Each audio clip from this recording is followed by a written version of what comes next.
Beralih ke informasi lainnya, pemirsa, ada aturan baru yang akan diterapkan bagi para pengendara atau pengguna kendaraan bermotor yang melintas di jalanan ibu kota. Dalam waktu dekat ini, pemerintah akan memberlakukan larangan merokok dan mendengarkan musik saat berkendara. Bagi yang melanggar akan dikenai sanksi denda sebesar Rp750.000.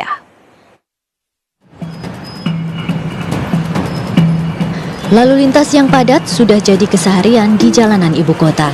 Macet dan penat harus dijalani para pengguna kendaraan yang melintas di jalur sibuk kota Jakarta. Sebagian di antaranya kerap lengah saat berkendara sehingga memicu tingginya angka kecelakaan. Merokok dan mendengarkan musik saat menggunakan kendaraan dituding jadi salah satu penyebab para pengendara tak berkonsentrasi penuh saat mengemudi.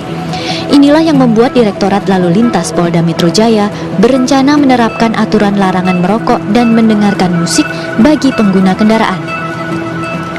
Mulai 5 Maret hingga 25 Maret mendatang, larangan ini disosialisasikan di ruas-ruas jalan utama di Jakarta. Selama masa sosialisasi, petugas Ditlantas Polda Metro Jaya akan melakukan patroli dan menegur pengemudi yang merokok dan mendengarkan musik di jalanan. Setelah masa sosialisasi berakhir, aturan akan diterapkan dengan memberlakukan sanksi tilang, denda sebesar Rp750.000 dan hukuman pidana 3 bulan penjara menanti bagi para pelanggar. Dari Jakarta, Tim Liputan iNews melaporkan.